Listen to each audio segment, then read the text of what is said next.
අපි සමරන්නේ එහෙම නැත්නම් මුගුරු පාද දිනේනේ.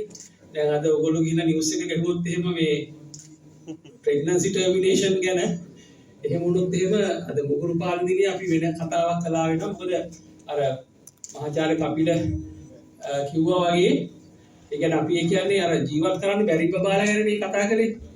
නමුත් මේ කප්පුට් කියන්නේ එහෙම එකක් නෙමෙයි.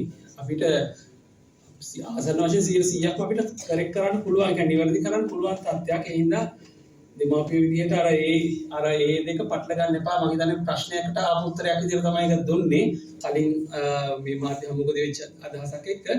ඒකින්ද මේ කප්පුට් එකත් එක්ක ඒ කියන කාරණය පටල ගන්න එපා කියන එක මුලින්ම ඉල්ලනවා. ක්ලබ්ෆුඩ් කියන්නේ එහෙම තත්ත්වයක් නෙමෙයි.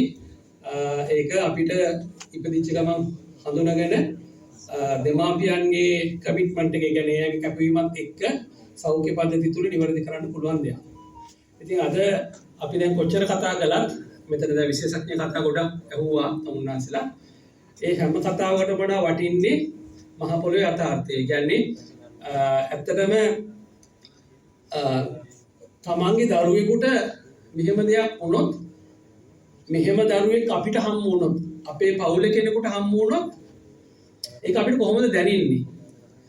ඒ දරුවව හොඳ කරගන්න අපි කොයි විදිහටද කැප වෙන්නේ? ඒක ප්‍රතිඵල කොයි වගේ වෙයිද?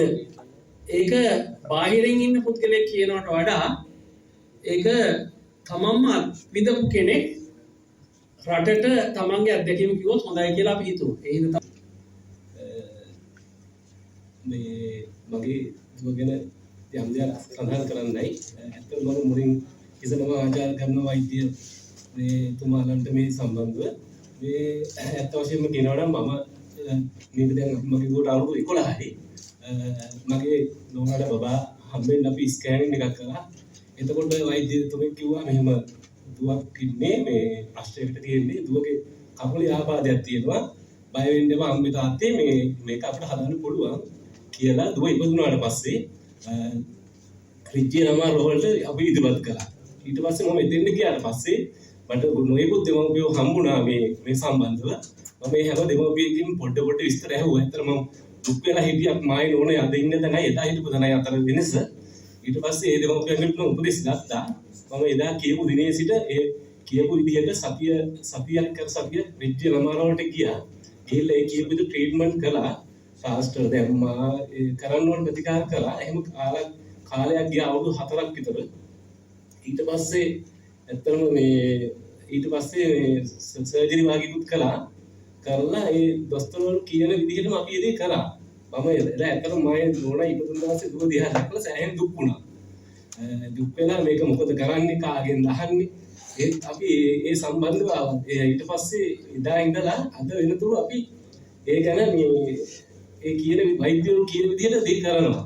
මගේ දුව ඉන්න තැන දැක්කහම ඇත්තටම පොඩි කාලේ එයා ධනිස් දෙකේ කියන්නේ අවිදින්න බෑ යාට.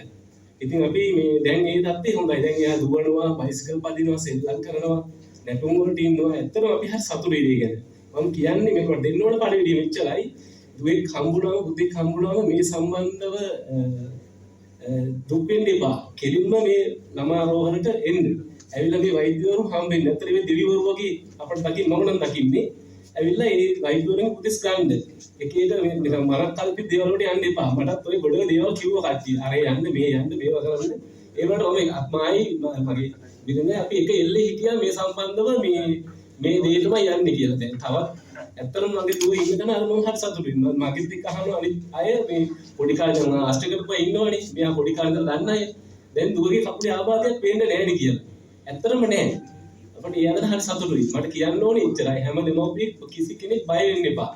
මේ සම්බන්ධ මොනවා හරි දෙයක් කකුල් දෙක සම්බන්ධ දෙයක් දැක්කොත් මේ ආබාධයක් දැක්කොත් කෙලින්ම මේ රෝහලට නැමිරෙන්න. ඒකට වෛද්‍යන්න කියලා තමයි මට මේ ලෝකයටම කියන්න ඕනේ.